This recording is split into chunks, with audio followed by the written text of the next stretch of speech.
Yeah, I kind of want it like... I totally forgot to hit record on that. So we were talking about piercings and growing out Rhys's hair, and he talked about how his mom would only he had a choice between getting his nose pierced or growing out his hair. And the idea right now is to grow out your hair, right? Correct. And I asked about a goal for the length. And I think like shoulder, at least shoulder, maybe a little bit past in the back. Okay. And then what I want to do after that is then I want to go back to my original haircut. Like once I hit that goal, I'm going back. Just cut it right away. And I want to keep a rat tail, just a small one. Only so I can do a Jedi Apprentice break. Yeah. Just for... that'd be kind of tight, actually. I want to do it, and then I want to make a skate video with it. And then I want it to look... and I want it to be called, like, Apprentice or some shit like that. That'd be dope. It'd be really... And then once I'm done with it, just, like, shave it off. Rhys, I don't think I can do headphones today. Okay. If you want to keep yours on, that's fine, but low-key, it might be better if both of us have them off. That's totally fine. Yeah, my bad. Like, No, it's really just... It hurts my piercings way too much to have that's totally those on. fine. Yeah. Yeah. So, I mean, you're moving out of the house, so why not just go ahead and do both? I mean, yeah, but I love my mom. Yeah. And, like, she's a very important part of my life. And, like, and I feel like underneath her roof, I do still have some obligations. She's still paying for... her and my dad are both paying for my college in full. Yeah. I cannot ask them if I can pay it. That's not a question. That's not a question that they will answer. Because my brothers have done that before, where they do have the money to like actually pay for it now. Yeah. And they want to pay off their debt, but my parents are doing it because that they think that's their responsibility. Yep. And so I still feel like I owe something to them, just because, I don't want them to like hanging over my head and like kind of like not use it in a controlling way, but if it does come to that, it's like, okay, if I can avoid that. You just don't want to deal with that conversation. Yeah, exactly. I'd rather just avoid it. Yeah. I mean, that's fair, and that's actually kind of a wholesome way of looking at it. Yeah, and that's actually what my my therapist that I went to beforehand, she told me that I'm like an avoidant. That's my tactic to life, is to avoid arguments and like everything and just go out. Because since second grade, I've been diagnosed with ADHD. Yeah. So I've been taking Adderall since second grade. Since second grade. Yeah. So damn, that's a long time. Yeah. So I can't go like a day without it. Like not like in a fuck. I need it. I need meth. Yeah. It's like it actually like calms. Like it makes me actually be able to focus. And like my mind like goes at like 1,000 miles an hour. But when I'm like on my meds, it's like okay. And I also eat a lot, like way too much when I'm off my meds. I do not have like my appetite is through the roof. Really? I will eat because I'm bored. It's not because like I'm hungry. It's because I have nothing else to do. So I'm going to eat. And so like with that, like that's really scary to think about. That is super scary. Like I have to have like a sport or something to like go to. And like since before second grade, I've been swimming. Okay. And so like that's like I've been a swimmer since like first grade. So like that's what I've done my entire life to like do that. And now where I'm going and moving out, they don't have a swim team at Lipscomb. They don't have one because they have a pool. They don't fill it because it doesn't make money. Oh, gotcha. So like if I had the option to go there and swim, I would, but that's not the case. And I would have to pay to be on a club team. Yeah. And then I would also have to drive there and figure out all that travel. And so I was like, shit, what do I do now? And that's why I started skating, is like because that's something you can kind of take with you and do basically everywhere. Exactly. Yeah. And like I have lived in a very fortunate household. Yeah. I look at my life and I see, wow, I have been blessed and given a lot of opportunities just because of the family that I was born into. And that's that wasn't my choice. And that's not like people go off and then like start bragging about that. But it's like, who gives a shit? Like, it's like, that's my parents. Like, like they've just given me the opportunities to figure out who I want to be. And so like I get to travel a lot. Yeah. A lot of people seem to get mad at, you know, richer people just for the fact that they're rich. And I don't like, I understand the kind of the disparity between like, you know, upper and lower class, how like, you know, things aren't fair. Like some people are born into money, some people just happen to come across money, but that's just the way of life. And you can't really blame people just because they have money. Yeah. You can blame people for being sucky people. And then being bad people and not doing anything with their money. Yeah, like, but just because they have money, like that's such an unfair bias. Yeah, and like, I see that, and and like with not just like my family, but like with the upper middle class, where people like in America like stay like where our side of Rockford, I would say, because it unfortunately comes down to that. Like, that's an unfortunate thing about Rockford is that you can kind of see like you can see a huge difference between like the east side and the west side. And even in just like not even just that, but it's like a sliver. It's literally a sliver of Rockford that like is like been pushed into this impoverished area. Yeah. And then it goes and it's like what? It doesn't make sense. It doesn't. I do think it's been getting a little better. It has been. It really has been. Because I remember it used to be really bad, but there are definitely... I feel like there's definitely more businesses down there, and there's more people visiting, and so like it is better, but it is still like a weird thing to see how like there is like this very visible divide. Yeah, and it's like I see that, and I want to take those people's stories into account. Like I want to know how it like I want to like know their story. It's like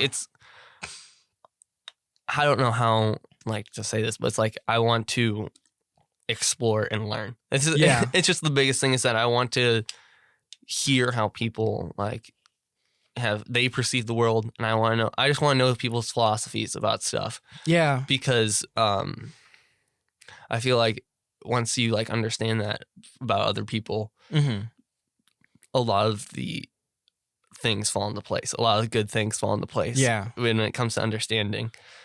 And like I brought this up on the podcast before, but every single individual is just so different. I mean, each person is born to different parents who have, you know, like when you're born to them, they have different levels of income. You might be born into a poor family, you might be born into a rich family. On top of that, each of your parents have like different philosophies. Like they bring you up in different ways. You grow up in different environments.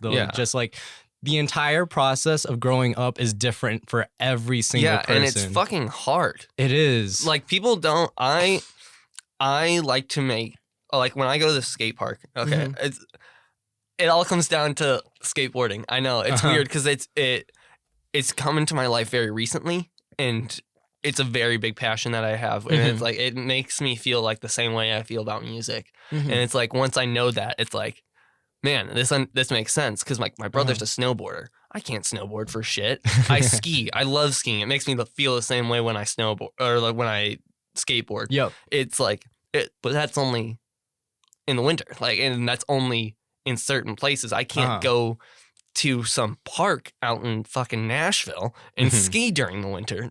When they get snow there, the roads close because they don't have snow plows. Yeah. And they don't have salt trucks. So it's like I can only do that at one time. So it's like I gotta find something else. And skateboarding to me is a lot easier than snowboarding. Yeah. Because it just like it's a different way of controlling. Yeah. stuff. When did you get into skateboarding? So I started skateboarding in So when I was like 8, I would scooter around Dolphin Swim Club outdoor, and I would because that's where my mom was the manager there, and so they have just a lot of concrete, and I would just go ride around it. Oh yeah, like when it's empty. And when people were there. I definitely shouldn't have, but I would. Hey, that's kind of dope though. Yeah, no, and I got the owner of Dolphin got me a little visor that says Pool Patrol on it. I also have another visor that I got from this Christian sports camp that I went to that says Smooth Operator, but it says smooth on pieces of tape, and then underneath it says Certified. So I think it looks funny, but.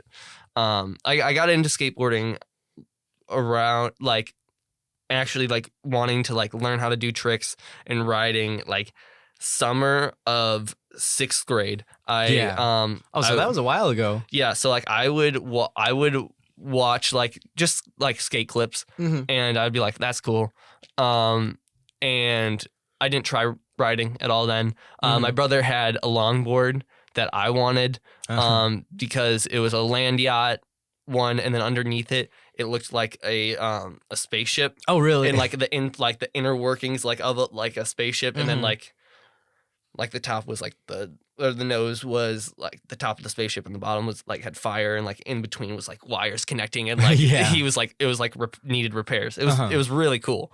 But then that got stolen. Oh, that's the worst. Yeah, and fun fact, so he got that was stolen, and then he borrowed my dad's bike and like he lived in La Crosse, borrowed my dad's bike in La Crosse.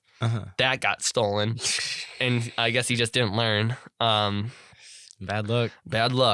But in 7th grade, then I started an Instagram page with Mike Tackett. Him and I did separate things because he started his before mine, but his was Tommy Falcon. Oh yeah, I remember that. His was Tommy Falcon, and mine was Tyler Kestrel because I remember that phase. Yeah, and because it was a first name that started with T, and the last name was a bird. So it was like Tony Hawk. Yeah. So I see it. Yeah. Okay. And together we were the Falcondine Duo, which is the I think the order or no, it's the genus that the species are in.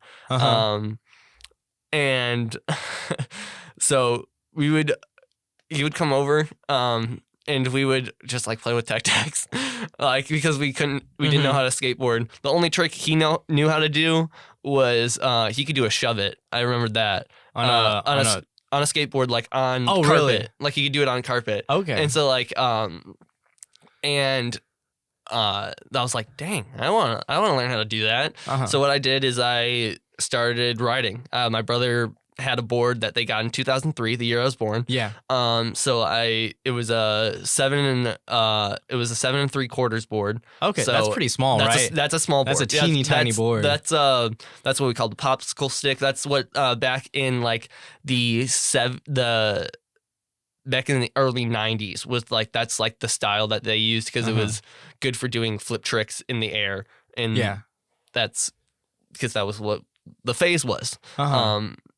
But it had risers, trucks, and wheels, and so I was like, okay. And I would skateboard everywhere. I took that skateboard with me to I went up north to our cabin, and in Boulder Junction we went like for a little day trip, and I took it there, and there was a skate park, so I would like go down the little ramps. I could not do the quarter pipes or like go up them and then come back down. It scared the crap out of me. Was this still in middle school? This was still in middle school. Okay. So like I went out there and I would just ride around because there was no one at the skate park, and like I would just ride around towns.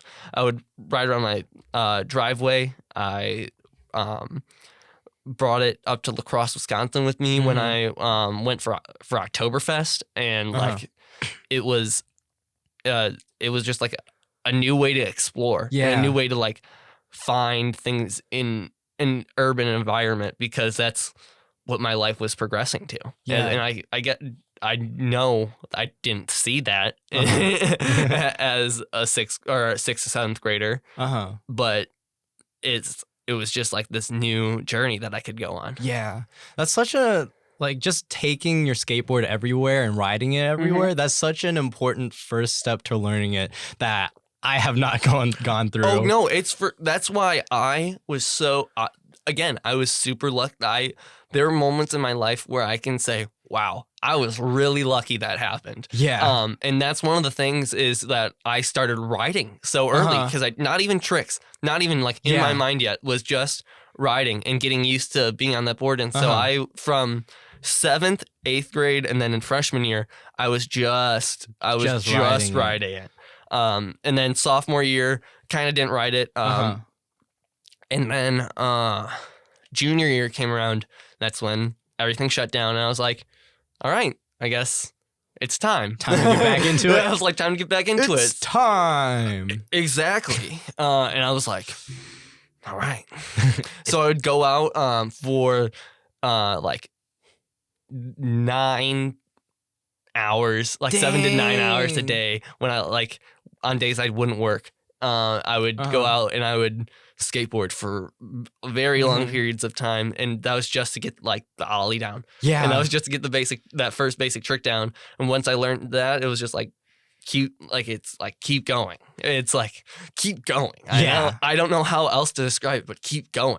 Well, that's how you have to treat everything that you want to get good at. No, yeah, for real. Yeah, and that like just skateboarding is such a perfect example because that is something that like you look at it and you think, oh, that wouldn't be too hard. I remember me and Mike would play Skate 3 all the time.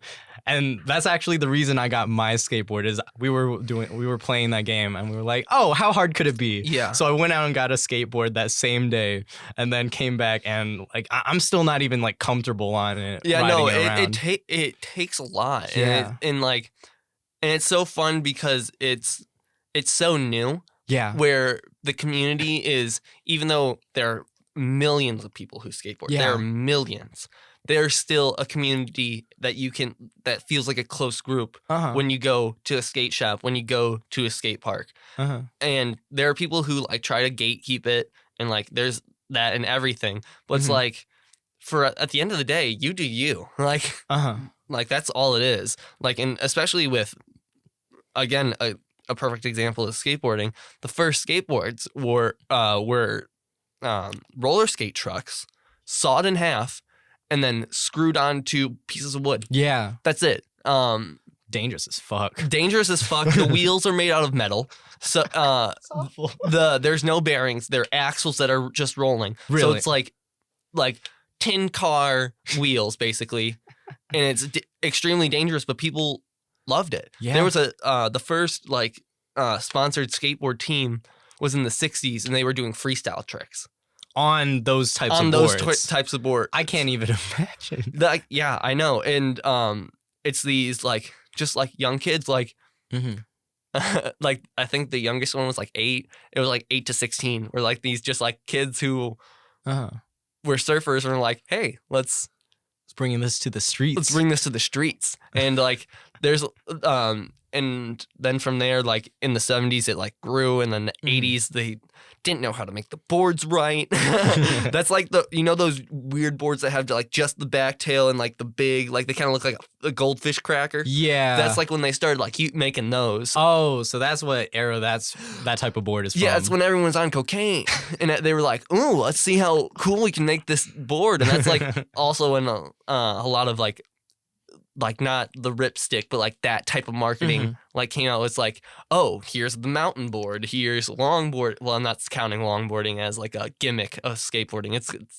It's completely different. Yeah, it's a separate thing. But like the like those scooters that you like twist on and or like where you go back and forth, and it's just like it's so personal. Like you can do whatever you want. You can go out and you can skateboard around the block, and you can say that you went skating, or you can go to a park and say that you skated. It's like whatever you want it to be. It's a truly like yourself focused. Yeah. Whatever level you're at, whether you are doing tricks or you're just riding around. If you skate, you're a skater. Exactly. Yeah. And I love that like philosophy that's like it's at your own pace. That's why I fell in love with swimming, even though I hated doing it. I loved it as a sport. It's there's a swim team, but it's completely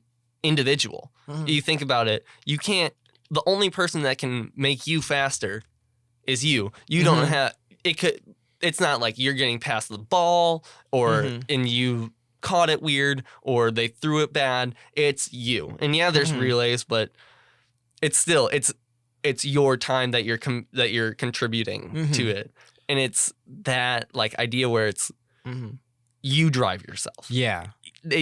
Other people don't push you. They want to see you succeed. And you drive yourself. Yeah. And again, that's just another example of like something that, that we're describing it in terms of skateboarding or swimming right now, but really that applies to any sort of goal that you might have. Like just like camaraderie of just like having a like group of people push you is like what I love. And what I love being a part of. I love pushing people to see them succeed. And I love people doing that with me. I'm not to brag or anything, but I love when people support me. Yeah. Yeah, I'm a big fan of that. Well, isn't everyone? Yeah. Yeah, no, people have actually like for the podcast and the YouTube channel, like it was so scary going into because like, just like committing, since I'm not going to college and this is kind of like the plan to build the podcast and the YouTube channel up, it was kind of scary to get into because like my whole life is on the line here and it is kind of a thing that is very dependent on people supporting it. So like getting into it at first, I was so worried like, are people gonna care? Like are people gonna want to like see what I'm doing, listen to the podcast? But to my surprise, like when I did start the podcast and the YouTube channel, people were super supportive of it, and it was awesome. Actually, can I say sort of a promo? Yeah, mostly just a thank you right now. We got our first supporters of the podcast recently. I just wanted to thank you. Yes, I don't get any of the money. Yeah, it all goes towards the podcast. But I just wanted to thank Owen Gutzmer, who was actually supposed to be here today. He got sick last minute, so it's just Rhys this time. So, it's just me. Owen, if you're listening, I hope you're getting better. But yeah, thank you, Owen. Thank you, Sebastian Rodriguez. And thank you, Eli Stoneberg, for supporting the podcast. Every cent you contribute helps me, brings me one step closer to quitting Dollar Tree. Nice. And that's the goal. Yeah, that is the goal. And if you want to be a supporter yourself, just go to the support this podcast link in the description on whatever platform you're listening on or watching on, and you can contribute. You can contribute either $1, $5, or even $10 if you really wanted to pop off. Just you can contribute that every month, and it's seriously a huge help. So thank you to those three guys for supporting the podcast. In fact, while we're at it, can I count in? I count in every podcast, and we still haven't done it. We've been going for a while. Maybe I should just quit counting in, because a lot of the times now I just kind of sit down and start talking, and I don't really plan on starting the podcast. Hold on, here we go. I got something. You got something? I was actually thinking about this. Are you going to count us in? Yeah. Okay. Ready? 3, 2, 1. Hello. Welcome to Not the Daniel Strohman Podcast. I am not Daniel Strohman, and here's your host, Daniel Strohman. That was kind of dope. Thank you. Thank you for that. You're welcome. Feel free to use that. I just might. That was kind of good. Yeah, I was mowing the lawn yesterday, and I was like, I was like, Should I have my guests do that? You should.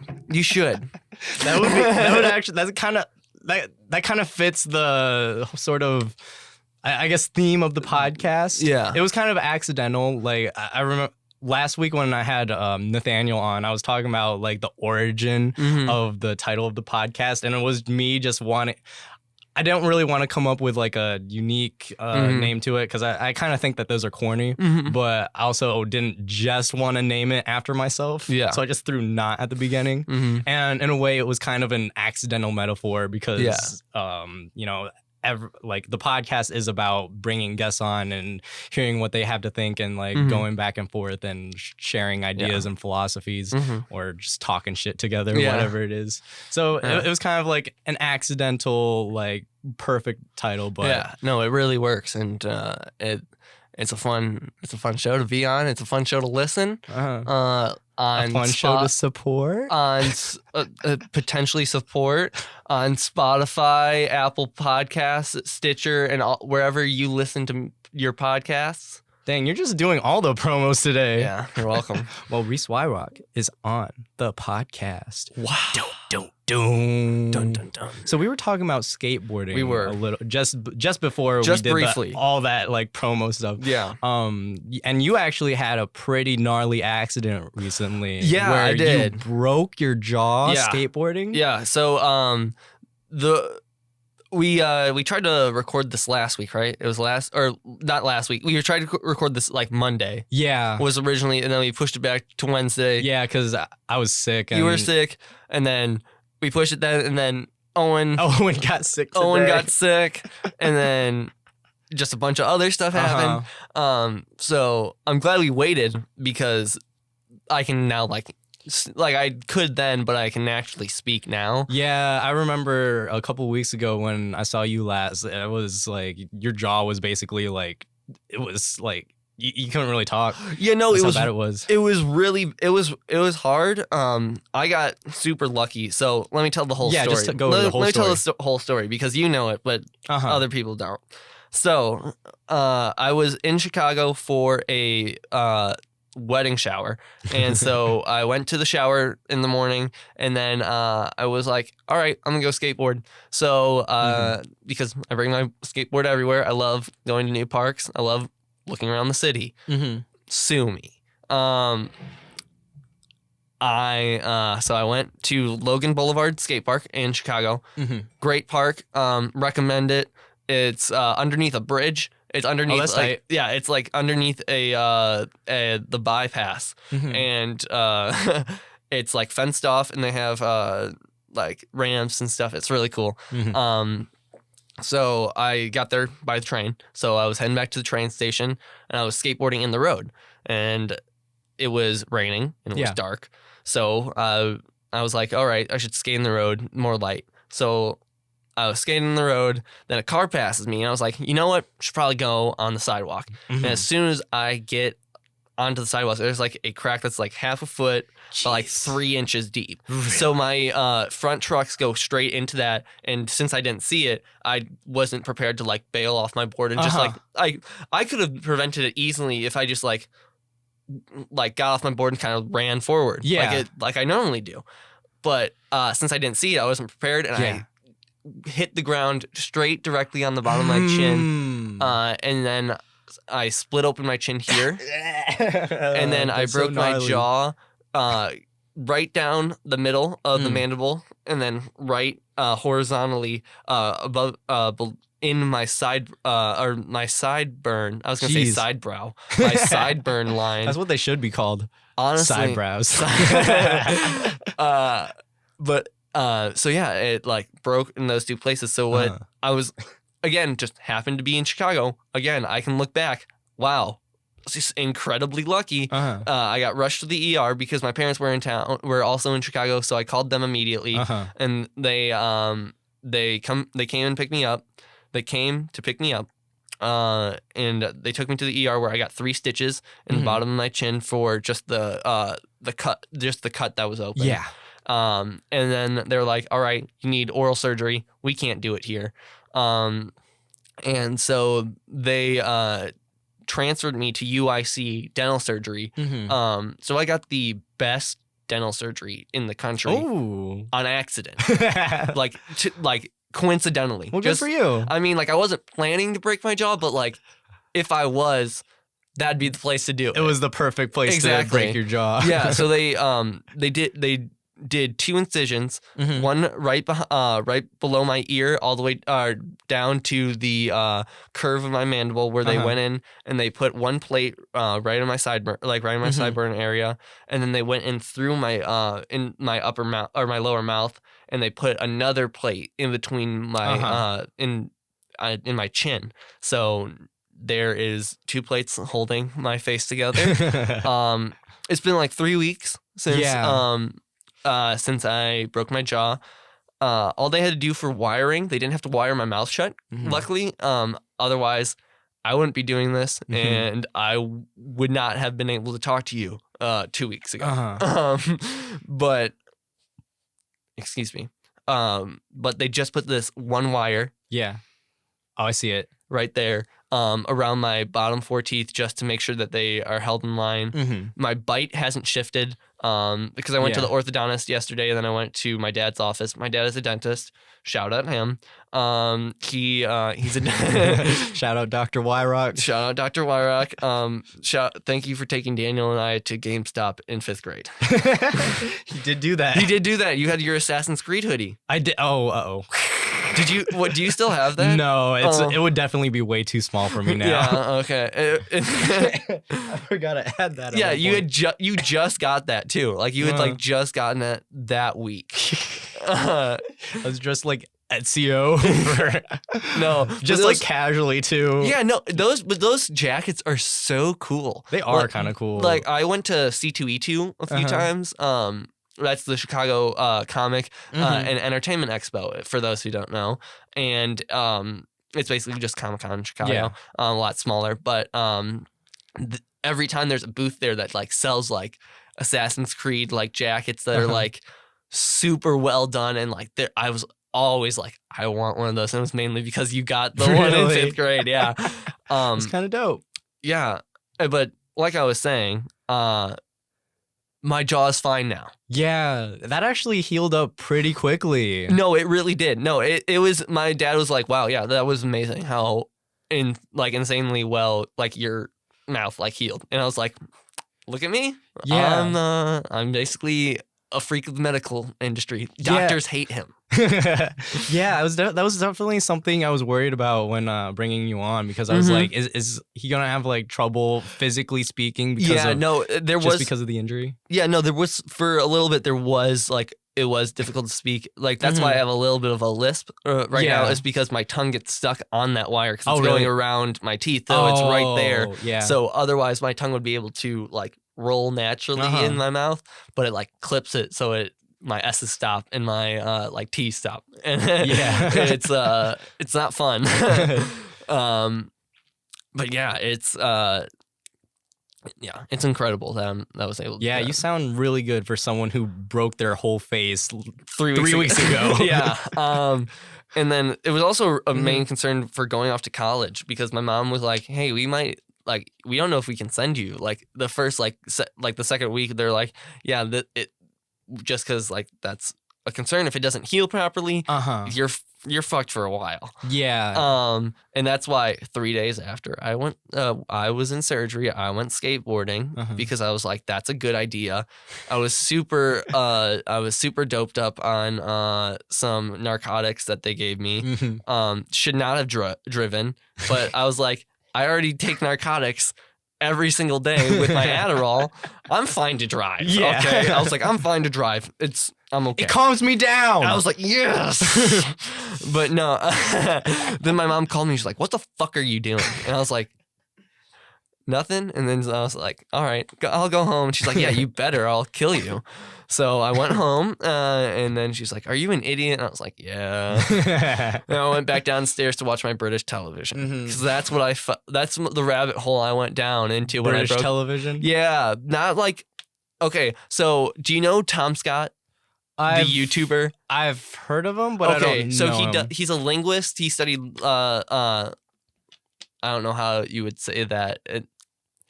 Like linguistics. That's how you would say it. Linguistics. That's what he studied in university. Ooh. But that's a university man. Exactly. No. And he also did computer science, so he did a bunch of coding stuff. So he does a bunch of videos on like weird coding problems that are, and like paradoxes and stuff like that are like, here's this random information that kind of just happens to exist. And then he also does stuff where he like goes random places in the world, and he's like, I'm going to use that giant rabbit from Google Earth. This is that giant rabbit from Google Earth. Yeah. And he does like 2-minute videos, like max. Like they're like 2 to like 5 minute videos. So they're really short. They're really short. He doesn't like, today we're going. He's like, this is England's last gravity powered coal mining plant trolley that is purely powered by gravity. So he just points them out and done. And then he's like talks about it, and he's like, so this is why it's here. See ya. That's kind of dope. No, they're short videos, and it's like, it's like it's really easy just to go like 1, 2, 3, 4. Yeah, and that's how they get you. I know it's how they get me, but it's good content. Yeah, it's in like, all fairness, like that sounds like something like actually cool to watch. Yeah, no, so he was on a show, like right before he started YouTube, I think, because he had really Jerry Garcia long hair that was it was really cool. Shouldn't have cut it, but that's neither here nor there. So he was on the show called Only Connect, where they would give out one hint at first, and then the second hint, and there was things that had things in common. So like it could be like pieces of music that all had like the same instrument used, and they would have to figure that out just from those hints. And it's called Only Connect. Really? All the episodes are online. It's really good, and all the people are really smart on it. But I watched Tom Scott like be on that, and they did really well. But I was like, dang, this is cool. So every once in a while, a random British TV show will come up in my feed. I'm like, okay. So the one I found during the period where I broke my jaw, or during recovery, I should say, is called Taskmaster. And dude, I think I've heard of that. What's that one about? It's insane. I love it so much because it's so ridiculous. It's this one guy named the Taskmaster, and he and his sidekick, which is the creator of the show, is the sidekick. He comes up with tasks that the Taskmaster wants done, and he gives it to 5 comedians, 5 British comedians, and they have to complete the task to get points. And it's the same cast of comedians throughout the season, so they compete for the whole, like every episode, but then they compete throughout the whole season. Yeah, okay. And then the winner, like they bring like random shit in at the beginning of a random episode. So like the first task is bring the best belt, and like end of sentence, anything goes. Whatever, if it's a belt, anything goes. If you can use it as a belt. If it's a sanding belt, it would count. If it's like a what's it called? Assembly line belt, like that would count. Really? But like they would have to bring it in. And they just bring in like ridiculous stuff. So the winner of that episode gets that stuff. And it's just like a way it's like stupid comedy sketches that like are stupid like situations that are like the stuff you like about late night TV that isn't that shitty, where they bring comedians on and put them in weird situations, like Eric Andre. Oh yeah, like, you know, like where it's one like of my favorite shows. I love it, the Eric Andre show. He brings celebrities on and just puts them in situations that are so uncomfortable and so outrageous that's what makes it funny. Yeah, I think this has a similar effect where it's like they're putting them in situations where they're also competing in a way, but it's not like the Eric Andre show, where it's like completely bizarre and abstract. But it's cool to see these comedians that I've never heard of because I'm from America. Yeah. And see them do what they do in Britain, I guess. I don't know. I don't speak British, so yeah, it's kind of hard to understand. I think I've seen a couple episodes of it. Yeah, I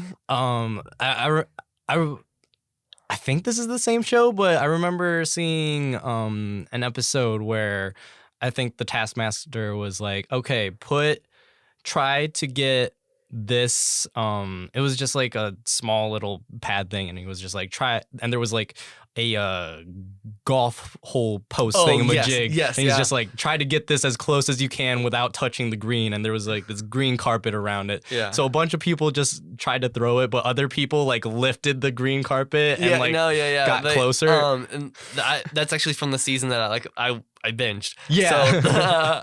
So the task was to like as little the least amount of strokes possible, get the ball in the hole. It's golf. Good old-fashioned golf. Mm-hmm. Everything goes. So people build like tubes. You're right. That one dude moves the green. And like then there's other people who are just playing golf because that's what they assume that they're told to do. And so it's funny to watch them get upset because they didn't come up with creative solutions to problems. Gotta think outside the box. Exactly. And it's like it's the show works so well and it's so like bizarre that it was like I just like, and they're like 40-minute episodes. It's not like it's like 20-minute like episodes for like just American TV. It's these are big boy episodes. These are long episodes, but they're so good. And yeah, my grandparents they love just like game shows. Like that's something I share in common with them. I love breakfast for every meal, and I love game shows. So like Wheel of Fortune, like so such a classic. My grandparents, they have a Wheel of Fortune number that they like watch for every like episode. Oh really? So like if their number comes up, they win a large sum of money. Okay. And they're really invested into that. So it's like every night at 6, it's Wheel of Fortune time. Yeah. It's like those rituals that like ground them, I guess, as a couple. And they're like in their 90s, so I guess they're doing well. That's kind of dope. Yeah. During the early days of COVID, I went down a Takeshi's Castle rabbit hole. Have you seen that show? I have not. Is that the same Takeshi as Takeshi's Challenge from? Yeah. Is it from the John Tron It's episode? the same guy. Oh my god! So I already know that it's gonna be ridiculous. Yeah, it's basically Japanese Wipeout. Yeah. Except like it's not just like. It's not like, Wipeout, they have like the different courses. With Takeshi's Castle, it's like kind of similar to what we were talking about with Taskmaster. It's like basically anything goes. Sometimes they will be doing an obstacle course. Like the first challenge is usually they have to climb over a wall. It's called Takeshi's Castle. So the idea is that 100 contestants are being like led into battle to storm this Takeshi's Castle, and to do that they have to do different challenges. So the first one is something as simple as like get over this really tall wall while being covered in mud.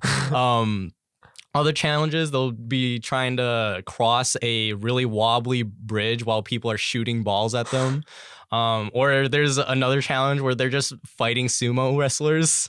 Or it's not always a sumo wrestler. They pick out a ball from a box, and depending on the color that they pick out, that decides like who they're fighting. So super Japanese television. Yeah, that sounds so cool. And like, I remember you. So again, so you were influential in a lot of my life, and I don't think you know it. I don't think you know it. I would have no idea. Yeah, because in high school, in middle school, I think.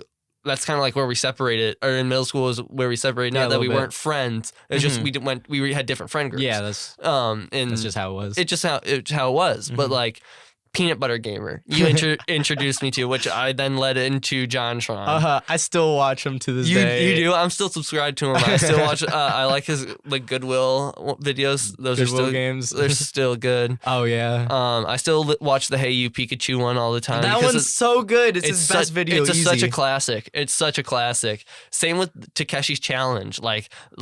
That's my favorite John Tron episode. Yeah, that one's a good one. I watch that one all the time. And I go back to that, and it's like the same with like Rhett and Link. Like there's a friend of mine, his name's Cole Brandenburg.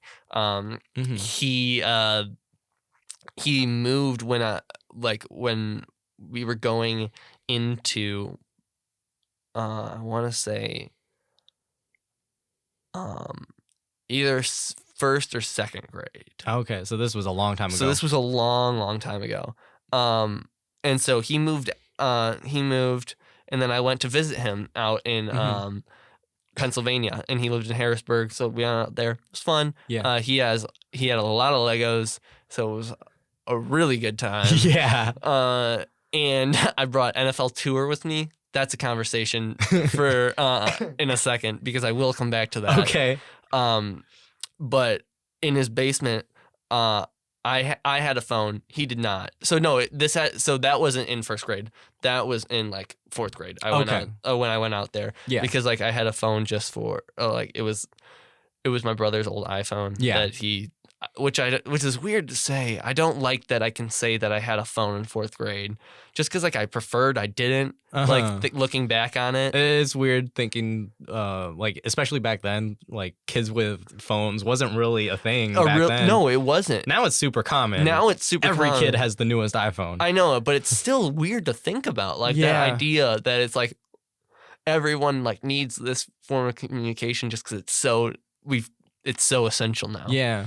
And it's not even like I'm addicted to my phone or whatever. It's just like you need to be able to communicate with people sometimes. Yeah, and for real. And to think that we were kids and didn't have phones.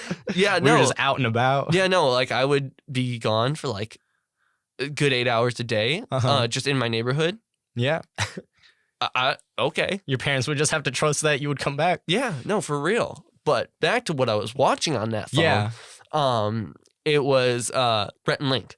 I found Rhett and Link in fourth grade. That's when I found Rhett and Link. Yeah. And my OCD, the vacation song, the graduation song, that was that year the graduation song came out, I'm pretty sure. But that was that's when I found it, and I would play it nonstop with him. And he had no idea that impacted me so much because that's like how my music taste evolved from comedy into like what I love now, like not just comedy like music, but like because I used to exclusively listen to comedy music. Yeah. Not like I listened to the Beatles and epic rap battles of history. Those were the two things I knew. Don't talk to me about anything else. I know the Beatles and epic rap battles of history. But I go back and I listen to epic rap battles still to this day because once you dive into their lyrics, they're super like when you look at how clever their lyrics are. Like in the Stephen King versus Edgar Allan Poe one. I'm a Stephen King fanatic. I'm trying to read all of his books. I'm like 25 in, I think. Dang, how many books does he have? He has like 97. Oh, damn. Okay. Yeah. This man's been writing. No, so he's like the only writer that like sits down and like from 9 to 5, and that's his job. He writes from 9 to 5. Writes. Yeah.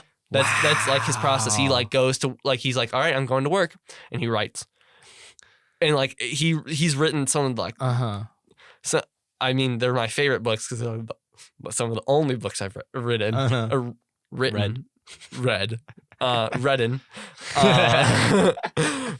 only books I've read. But like the Dark Tower series, I started that in freshman year in freshman seminar. That's a weird experience to think about. Do you remember that? Did you do that?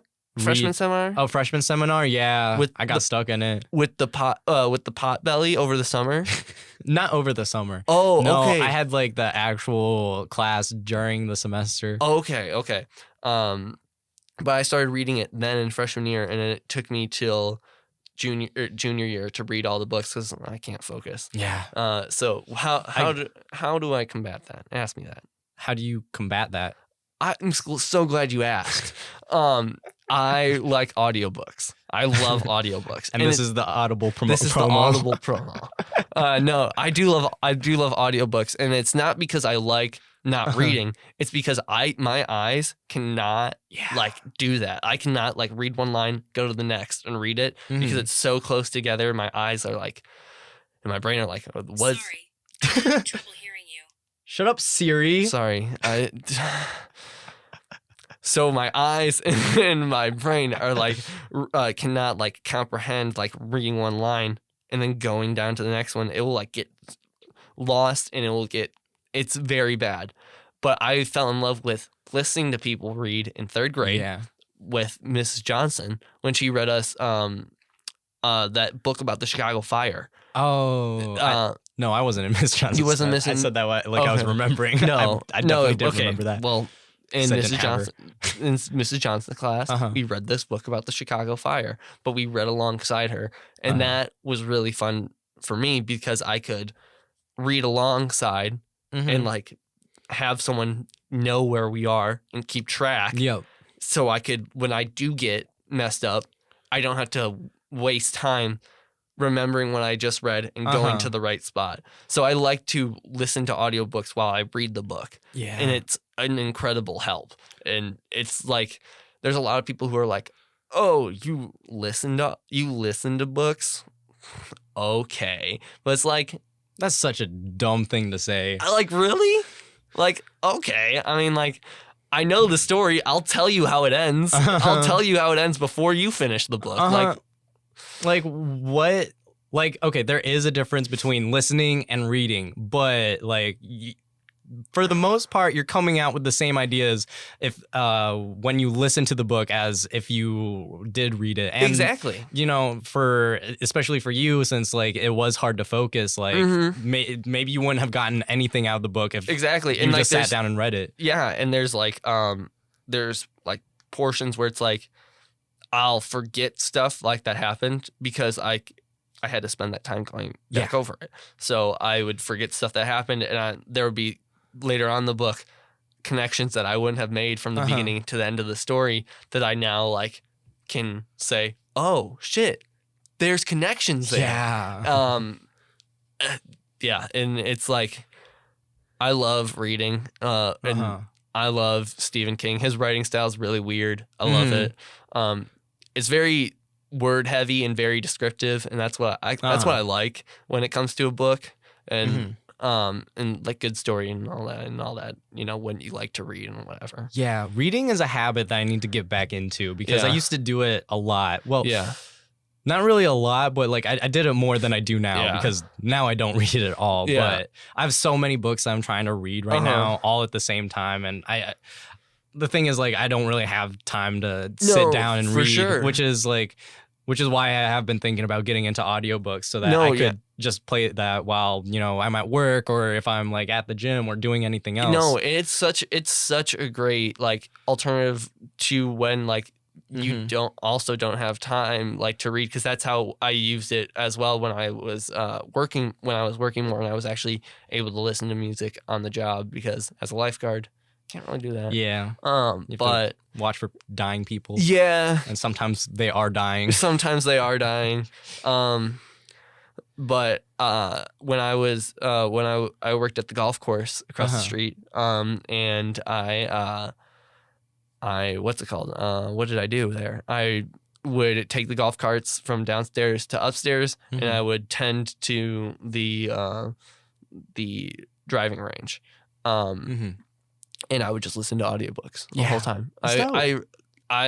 So I worked there over last fall and then this spring. And in that time, I read The Stand by Stephen King twice, which is his longest book. And it in audiobook time is 44 hours. Holy crap. That's 2 days worth of books. Yeah, is 44 hours and like 50 minutes. And in book, it's like 1,160 some pages. And it's a great book. And then originally it came out, it was an edited down version. And then he released the full cut edition once he had the money to actually publish more enough pages to get the whole story out. So is that the version you read? Or yes, I read that. That's the one I read. And it's a weird tale of Christianity. Which is not really what the book is about, but it is what the book is about. That's what all of his books are about, which is weird to say because they're not religious books. Yeah, but it does have like those Christian themes, like or undertones. the ties to the ties to like these texts, and like characters will reference it and all that because you know there needs to be a natural good and evil. And when you're a Western writer, that's what it comes down to. But the way Stephen King perceives it is really, really interesting because it's not like seeing you make sacrifices that God provides for you. It's you or not. Hold on. How is it? It's not that there's a God. Praise be him in everything he does. It's you make sacrifices for him. He provides for you in the end. So it's like a main example I would say is like there's this part where I'm not going to say the book and I'm not going to say the characters' names because it's a really good book and people should read it. So don't tell them what it is. I'm not going to tell them what it is. And because I don't want to spoil it. Yeah, that's fair. But there's this character and one of their friends, when they were a child, had went into a coma. And so he went to the sacred place that they bonded at, and he prayed and he's like, God, if you get him out of this coma, I'll do anything for I'll repay you whenever you need me to. And he forgets about that until 2 years later when he's in the situation and he has to save these people, this group of people, because he made this promise before. So it's like a relationship rather than, oh, this book says it all. And these are the rules. It's more like it's open. It's just a natural, moral good and evil. Yeah. Don't let it tie you down, but also don't be a dick. Yeah. Yeah.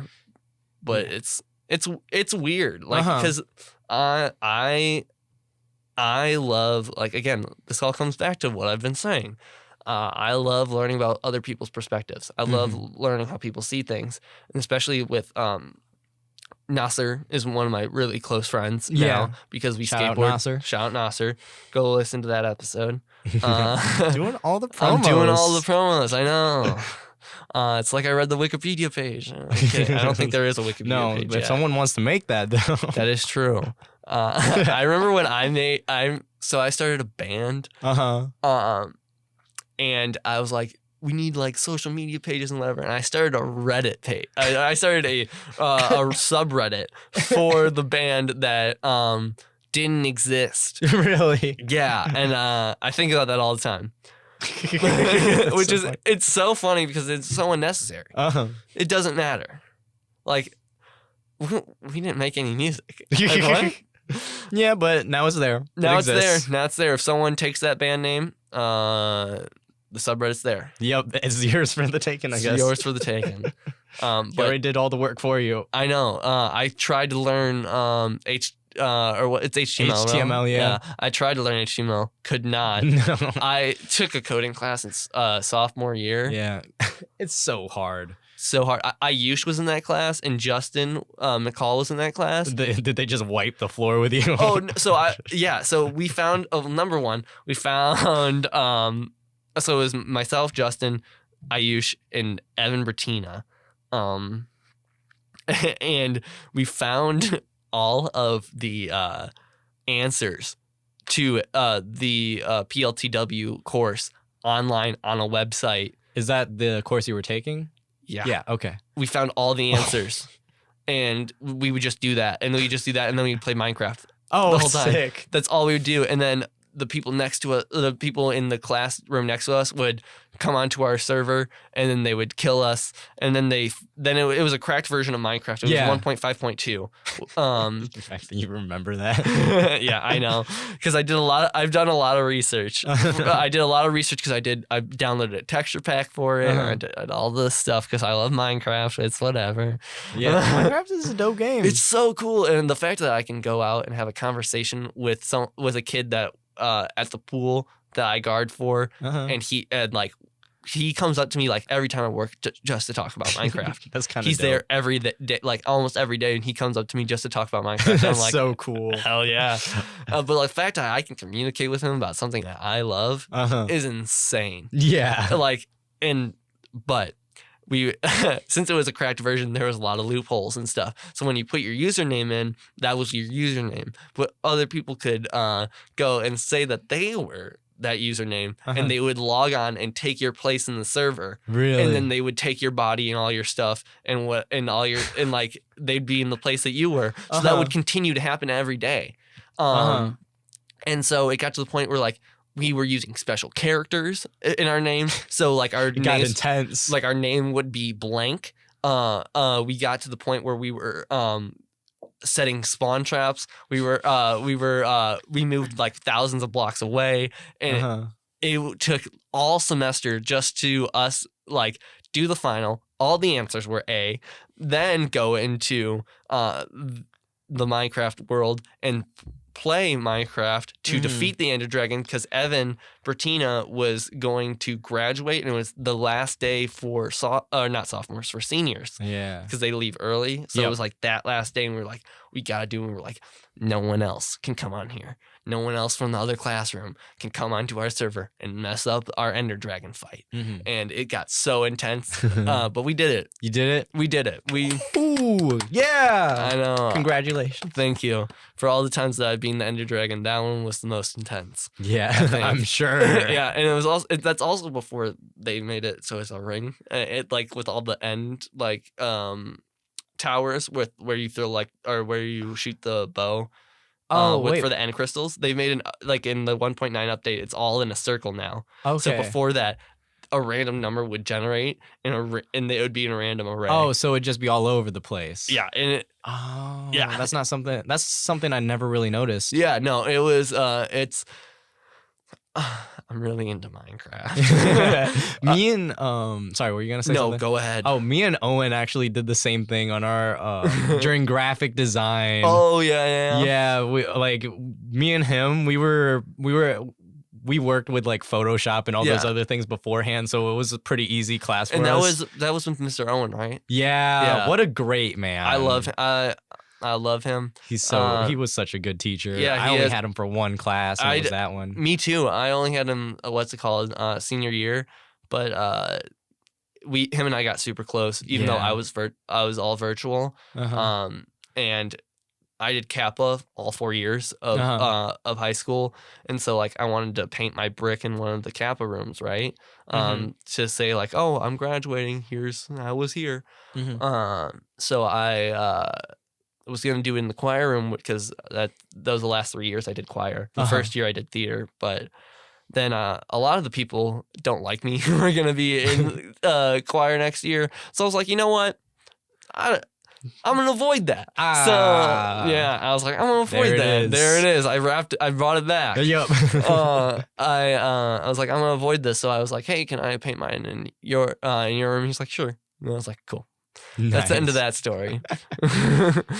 So, Rhys, you brought up the NFL Tour. Oh, I remember that. Yeah, and I remember you wanted to bring that up. Yeah, okay. So NFL Tour, it's a video game. Yes. Minecraft. Like Minecraft. But not at all like Minecraft. But not at all like Minecraft. So it's not the NFL Street game. Don't get it confused with that because they are very similar because they're the arcade style versions of Madden. Where they set a team at EA was like, all right, people don't like Madden anymore because it's the same game every year. Oh yeah, it is. And it's 2008, and everyone already knows that. But somehow we're gonna make like 80,000 copies of these. And they're like, all right, let's do something different. So they're like, all right, what do people not like about football? All right, the helmets. I love seeing those faces. I gotta see the faces. I don't like seeing the big sweaty meat boys covering their faces. So get rid of those. Get rid of the helmets. Second thing, those fields are too dang long. Make it 40 yards. That's less than half. Make it an 80-yard field. So it's like 40 yards at the like halfway line. That's what they're called. Is it what? No, half court shot. The scrimmage line. Okay, so they only cut it down by like 20 yards total. By 20 yards total. So not that much, but a drastic. Like if you really think about it, it's very different. That's a tiny field. That's like taking the end zones off a field and saying that's what you're playing on. Yeah, no, like 20 yards doesn't sound like much, but you have to remember that's 60 feet. Yeah, that's 10 people. That is 10 people. Didn't think about it that way. 10 to 12 people. True. depending on how tall they are. True. But they cut that. So they cut it. They cut the length down. They're like, all right, what's the last thing people don't like? The kickers. Get rid of the kickers. So they get rid of the kickers. So there's no kicking? So there's no kicking. So the game starts off with a throw off. So it's in 2008 NFL. So Brett Favre is there and for the Green Bay Packers. That's all I care about because I was a kid in the late 2010s that lived in Upper Illinois and didn't like the Bears. All I cared about was Aaron Rodgers. Or not Aaron Rodgers, Brett Favre. Oops. But Brett Favre still played for them. And so you'd start off with a throw off, and then they had like they had the menus come down for the plays, and there's like 12 plays that you can do. Like there's a minuscule amount. Yeah. And you can do, so like the main point of the game is to throw the ball, get it, and do like spin moves and like to juke people out. You can do wall runs because it's a walled off, like it's a walled off field. So like you can body check people into the wall. Then it's insanity. Yeah. And you score points like so fast, incredibly fast. And then you can do 1 and 2 point conversions. And so you're going to do 2 points every time. Yeah, of course. So the score just gets crazy weird. And also it's just like so fast paced. It's insane. It's like they gave a bunch of Coke to all like the people who were making it and was like, make it arcade. Make it so an arcade game because everyone loves going to the arcade in 2008. Because people still go there. Not really. No. No. But It's not really a thing. No, it's such a bizarre game that they created. Yeah. And it's so much fun. They also have like Red Zone Rush where you try to get as many points with just 2 people, with just 2 like players on your team. There's another one where it's Slash and Dash where it's your wide receiver is thrown into a circle arena and they have to hold the ball as long as possible. And it's just like not a football game. It's not a Madden game, and it's just the complete opposite of what you've come to assume of like a Madden football game and a sports game. It's like it's just so different and so weird, and I love like bizarre crap like that. It's like I love games that just like totally like. Maybe they do like take a certain formula, but just like turn it on its head and just like completely like another game like that I've played recently with my brother because he bought it for me. He was like because he made the switch recently from PS4 to complete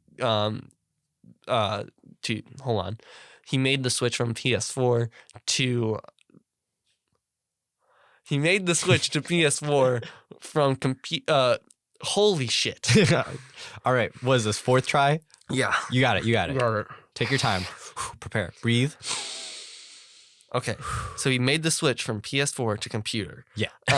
And wow. Ooh, he did it. I did it. Yes, Rhys. And so he bought me a game on Steam. He bought me Pummel Party. Yeah. It's Mario Party. But it's like there's guns. They're like that's how like you like take keys from people. It's like you shoot them and like it's like the controls. There's a game where it's just like a 1970s race car game where it's like you're the dot and you're going around except all the controls are inverted. So it makes it incredibly difficult. That just changing that is like completely handing someone a new keyboard. It's like I can't do anything with this.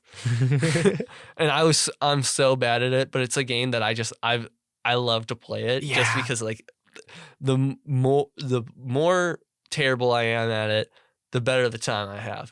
Same with TF2, except TF2 is now not great. They ruined it. Really? I haven't played it in forever. The only reason I played it is because I don't have I only play Xbox 360 because I sold my Xbox One to my brother. And it's the only like shooter game that I have on my computer that isn't Fortnite and isn't CS:GO. Yeah. And because I'm bad at both of those, and I'm like, I'm not even gonna try. But I'm really bad at TF2. But it's just like the graphics have changed a lot. They're very dated, and they haven't updated the TF2 like graphics for or at least for my computer as it's the way it's running it. And it's just overall pretty slow. Yeah. Now, and it's kind of always been that way because I was able to run it on a Mac. Like that's how I used to like play all my video games. I would run them through a giant 2008 Mac that was like this big with a screen that was actually like this big and it was like this thick.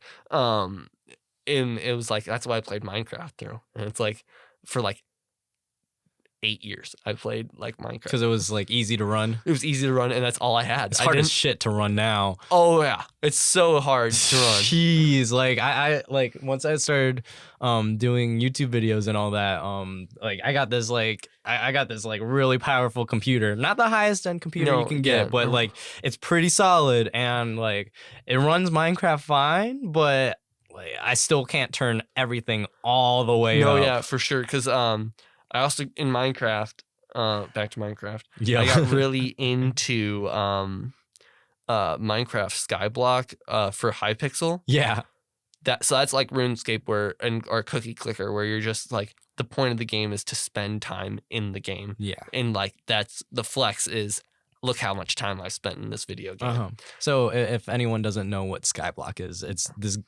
sort of mini game, I guess you could call it, in Minecraft where you're on this tiny little island in the sky. It's like, it's really small. It's really, really small. You have the most minuscule amount of resources that you can have, but like just enough where you can progress a significant amount. Yeah. And so like the point of the game is the point of the mini game is to survive as long as possible. Yeah. What Hypixel has done is they've taken that and they've expanded it to where they've created minions that will mine for you when you're not on the server. There's new enchantments that you can do, and it's the point of the game is to spend time in the game. It is a drug, dude. Yeah. It is so like once I learned how to like play it, I was like, yeah. No, that's why I don't touch like any mobile games at all anymore. No, yeah, me either. Because like that's the whole point is to like keep you in, and if they can get you to spend money, even better. Oh yeah, but like I mean, at least for Hypixel, they don't spend money because it's a free Minecraft server, obviously. But like, it's like I bought this item called Mystical Mushroom Stew, which allows you to fly on your island for 3 hours. You can consume a bunch of them at a time, so you don't have to keep buying them over and over again. So at Did first, you spend like actual money on this? No, it was like the Minecraft. Minecraft money. Okay. So I'm not dumb. I just spent a lot of time playing the game, so I could get the money in the Minecraft game. So then I could buy it. Okay, I wasted time I could be doing an actual job to get money, and I spent it on this. Hey, worthwhile though. I guess. But I bought like I don't know how many I bought, but I've got to like 18 hours. Really? Yeah. So I had it for 18 hours. So how much the time? Oh, wait, you said each one gives you like three. Yeah. So 3 hours. Yeah. Gotcha. Yeah. So like 6. So like 6 at it, and then. But I imagine they're pretty expensive, right? No. They're not that bad. No, I can afford it. Yeah. I can afford it. It's nothing. It's nothing for me. And maybe some noobs, I guess. Maybe I don't know. People who aren't good at Minecraft, I guess. But this time, I just bought these last night. I just bought them last night. Or like 2 nights ago while I was watching Netflix. I got enough for 54 hours. Because the 18 hours ran out. Yeah. And so I needed more, and I was like, I mean, I might as well. And those only work when you're on your island, not while you're playing the game. Only work while you're on your island. Okay. So it's like you can like go to like the end island and like farm Enderman. It wouldn't work there. So like while all that time I spent there doesn't count. So that's just like 18 hours minimum just on my island. Just on your island. And again, like I went on vacation over Christmas break, and I was so into this game. We were in Mexico. Yeah. And like I'm in Mexico. I did go skateboarding a lot while I was down there, but I'm in Mexico. I spent a majority of that time sitting in the breakfast area playing Minecraft because I needed to get the aspect of the end sword. And I like I needed to fill 25 chests, double chest full of ender pearls. That's like how many I needed to get. And that took me like 3 weeks. And I was like, really? Like it was brutal. And it's like I look back and it's like, but why though? But why? Why did I do that? I mean, it's fun, but like why? Because you're just kind of addicted to this game. You just want to see progress in I this just thing. want to see progress in something. And also because I couldn't skateboard. Okay. Yeah. So you did have time. So I did have time. It wasn't like I was wasting time. I was. Yeah. I was. I won't lie. But like, yeah, the issue really is when like you could be doing something productive, or like if you are in Mexico and you could like be seeing the sights, it's like no, you just get pulled into this game and you don't really ever leave. Yeah, and it's not like and it's like it's I see that like there's like Fortnite and like people are like really into Fortnite. Yeah. I couldn't get into Fortnite. Like, no, me neither. It wasn't like I liked playing it occasionally with friends, but it wasn't something that I could grind out every single day. It was like, I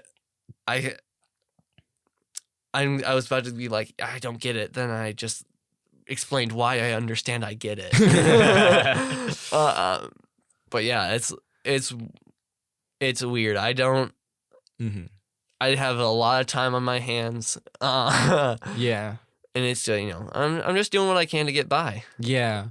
Yeah. No, like I know earlier I specifically brought up the fact that I don't play like any mobile games at all, but I really don't play any video games at all outside of like what I play for my YouTube channel. Okay, yeah. Yeah, because like I know that if I touch a game, I have to complete it. Yeah, like, no. If it's like a story-driven game, especially, like, and nowadays those are like 40 hours long plus, once you go in, like it's gonna take you days to finish. And I just don't have that kind of time anymore. Oh yeah, no, for sure. And like that's why I love the fact that I went back to my Xbox 360 after selling it to my brother, or not selling it, selling my Xbox One to my brother. Is that I got like all these classic games that like I'd watched, like people like not PewDiePie, but people like Peanut Butter Gamer and John trying to, and the completionist play these games and being told that they're essential games that you need to complete. But I wasn't allowed to play those video games at the time, so now I get to go back and I'm forced to play these like classic games that are considered classics now. Yeah, that like are must plays, and I get to like be able to do that, which I like because I just don't have the option to play new games. Yeah, no, like with my computer, like when I first got it, the first game I got wasn't some like super new high tech, uber realistic graphics game. It was the first game I bought for my new computer, like this computer could probably run most games. The first game I got was Half-Life 2. Nice. Because classic. Like I couldn't play it on anything else. No, yeah. But once I got my computer, I was like, I need to play that classic. Oh no, for sure. Cause you again got me into Portal, which is my favorite video game series of all time. Because I was like, I need to play a game. And you're like, you should play Portal. And I was like, okay. It's such a fun puzzle game. It's so much fun. I've every time I'm sick, I play it at least once. Really? Yeah. And so I've got, and that's like since since fifth grade, since like I was like you introduced me to it, and I've completed it like 22 times. Damn. I love that game. It's so fun. It's so much fun, and it's such a unique puzzle game. Oh and yeah. Just like the physics of it is so cool. Just seeing how like you can interact with the world with like this. It's just such a simple concept. You have this device that can make a portal, and you can go in and out of it. Like, you can make two different portals, and that'll like walking through one will put you out through the other. Yeah, it's and they just the way they used that concept, and they just took it and ran with it, and it made such a good such a good duology. Oh yeah, and what's it called? My after I played this, I played the second one first. Mm-hmm. No, I didn't. I played the first one first, and I only had the demo of it, Mm-hmm. and so I bought the full game. So I bought Portal Still Alive, Mm-hmm. and it came in the orange box. Yeah. So I have Half-Life 2, Yeah. and I have TF2 also for my Xbox 360, which is a weird thing to think about. Like, I forgot that I forget that TF2 came out on like consoles and was a console game until they discontinued the servers. Or like they stopped doing so you can't even play it anymore? I don't think so. I don't think so. But I also don't have Xbox Live. Yeah. So, oh, fair enough. yeah. You I wouldn't would know. Yeah. Yeah. Well, real quick. All right. So we are getting pretty deep into the podcast. Yeah. We're closing it. We're at an hour 20 minutes now. Okay. So real quick before we finish it up, I did want to talk about like your future plans, because we talked about it a little bit before we started recording. So the plan is to. Right now, the plan is to move to Tennessee, study music there, right? Yeah. So, to my future plan is to go down to Nashville, Tennessee, where I will be studying at Lipscomb University, and I will be studying commercial music with a focus in production and German. So I will be learning how to produce music and be a music producer. Yeah.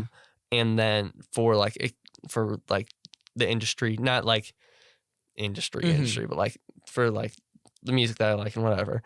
And then for German, I've loved learning German. Yeah. And my brother lived over in Germany for a little bit. Mm-hmm.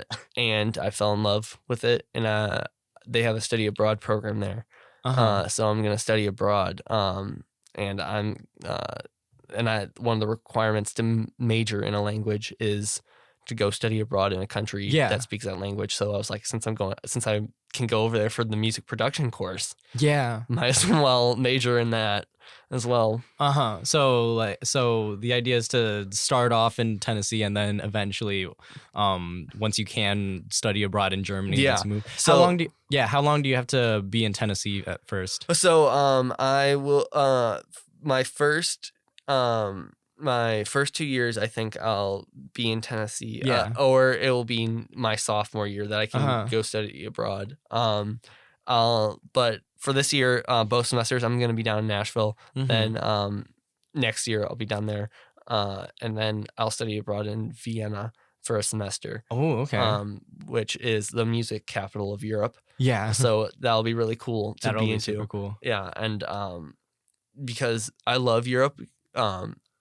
Again, I've been lucky enough to go over to Europe and see what it has to offer, and there's something that's so cool, like just because everything's so old compared to the United States. Yeah. It's cool to see that history and also like be in a new place. Yeah, all of Europe goes way back, Yeah. like, pre-zero, year zero. Oh yeah. It's weird to think that the United States is less than 300 years old, right? Yeah. Like that's just such a mind fuck in itself. Yeah. Like to It's think, like, man, like my dad loves American pickers, right? And so like they look at America through cool antiques and whatever.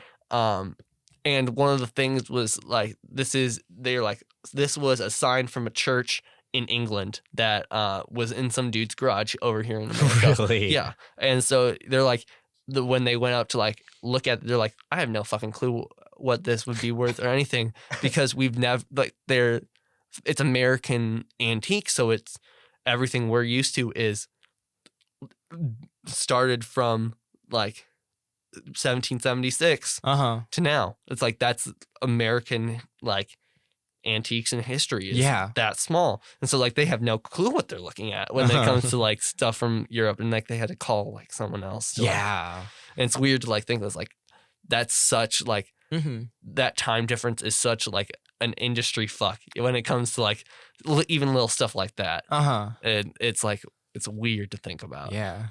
Yeah. Well, anyway, I was gonna say that like it's super cool to see you going into music because I've known you for a long time and you've always been super passionate about music. Yeah, music is again something that I find super grounding and super expressive. I love performing. I love writing. I love all of it. I love every aspect of it, and it's something that I started. I started performing in like first grade at the talent show. I dressed up as the Beatles with my brother, and we did. We were the Weedles. Was that a Pokemon reference? No, it was not. It was a Weyrauch reference. Oh, because yeah. No, it's okay. But ever since then, I've loved like not even like the idea of being like a rock star. It's just like being able to put my stuff out there and what I'm passionate about and have people also appreciate it is something that I think is a really, really cool opportunity that is not shared in a lot of industries and a lot of ways of business. When it comes to like you said earlier with the podcast, it's like you get to see your passion and you get to put yourself into it and push yourself, and that's what I've always also loved music for. It's those things where I don't have to rely on other people to see how I want it or see how I view success or how I view my success in that field. Yeah. Like, I guess businesses like this, like podcasting or music or YouTube or like a lot of things that, I don't know how I would like describe the circle that encompasses that. Yeah. But like it is kind of like a similar-ish genre. I guess like the creator. The creative sphere. Yeah, perfect. The creative sphere. Any creative business that you go into, it really is a matter of pushing yourself. Like you have to make that career for yourself. No one else is gonna do it for you. It's like, are you willing to sit down and work towards it every single day to make this career happen for you? Yeah, and it's like it's yourself is like, do you want to succeed? Yeah. And it's my brother my brothers are a lot older than me. The one closest in age is 7 years, so it goes 7, 10, 13 for all my brothers, so we're vastly different in ages. But my brother closest in age, he just started not a sponsor thing or anything, but you can find him with my same last name. Yeah. He started a beard oil company where I've seen an ad for that. A long time ago. Yeah, so he's really passionate about that, and I love watching him like not just work but like see how passionate that he is about that, and that like makes me want to support him and makes me not like I'm his brother. He'll give me like his product for free because I'm his brother, but I choose that I want to buy it from him because I want to support his dream. And like same thing with like creators like on Patreon with your podcast. Like it's so cool to have that like platform where people can like now just directly support you because they want to see you succeed. And that's something that we're really fortunate with living in the 21st century. No, it's like something like that couldn't have happened. No, not even that long ago. Exactly. But it's so endearing to be able to see those sorts of things. And shut up again, my Apple Watch. Sorry, Jeff Rosenstock just kind of broke in. He was like, all right, time to talk about how depressed I am. I'm trying to remember what point I was trying to make. Oh yeah, but it is just so cool like that, as much as people like a lot of people do complain about like the internet these days and like, oh, everyone spends their time on it all day and just complain. But no, that is a side of it. But there's this other side where a lot of people support each other on those platforms. Other people do want to see people succeed in like whatever they're pursuing through the internet. Yeah, and there's a creator that when I watched Twitch a lot, I used to watch Twitch a lot, and I had Twitch Prime, so I would use that free sub on like creators that I liked. But there's a creator that I got into a while ago. His name is Will Wood. If you haven't heard of him, you should look up his music. It's really weird. It's really, really obscure. It's like a musical, but it's like it's really fucking weird. It's shout out Will Wood. Shout out Will Wood. He's on Patreon. That's like, and I've been able to like give $5. Like because even if it is a subscription thing, you can cancel it at any time. Yeah. Same with sponsoring this podcast. Yeah, you can cancel it anytime with the confirmation email that they send you. So it's super easy. No real commitments. You just, and every dollar helps me come this much closer to quitting Dollar Tree. Exactly.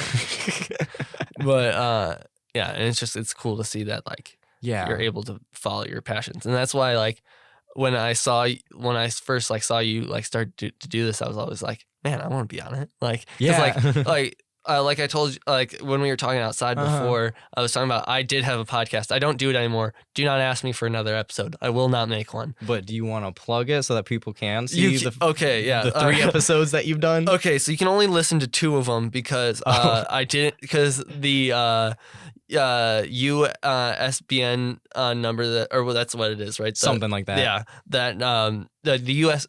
No, I don't care. Yeah. That number I used from my SoundCloud, and that's how I distributed it too. Okay. So it was free distribution. However, the catch is you can only have 3 hours of content on there. Oh yeah. So I only have 2 episodes, but it's called Why Rock and Roll. It's my same last name. There's the episode about Weezer, if you like Weezer, and there's an episode about Blink-182. If you like Blink-182, but also while you're on Spotify looking up at your podcast, you should look up my name, which I do have music out on Spotify. It's not great, but I like it. So, dude, like when I saw like your first post about, oh hey, I have music on Spotify now, I was like, huh, like not like. I didn't know what to expect from it. Like I was like, oh, is it gonna be great? Is it gonna be bad? Like with you, like. Yeah, I just didn't know what to expect, and I got into it, and I was like, "Oh, this is like actually kind of good." Yeah, well, and like, did you do everything on it? Yeah, no, I did everything. Yeah, I do. I play all the instruments for everything. Yeah. I play drums. I play guitar, bass, drums, a little bit of piano. I play a little bit of violin, and I also sing. So I can I do all that, and. I make it's like just like this. I make it out of my basement. Yeah. And it's the goal is to be able to do that for a living. I mean, I guess not really, but Rhys, whatever. Do you have more music in the works? Yes. There was supposed to be an EP released by now, but then I didn't play music for 3 months straight. Did not pick up my guitar for all of summer because I was. Again, not to brag, dealing with some anxiety. So when you brought that up was so funny. Yeah, so I just didn't play, and like I had a lot of music that I've that I have written that I just haven't recorded yet. And in the future, with going down to a music school, I'll have access to studios, and I'll have access to nice equipment to like make it sound more professional and all that.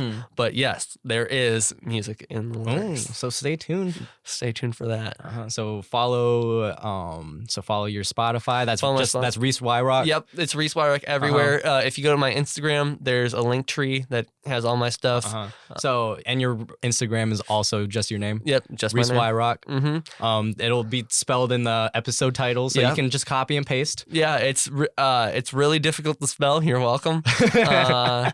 We tried to get every letter of the alphabet. Yep. Starting backwards. We started with Z, W, Y, U,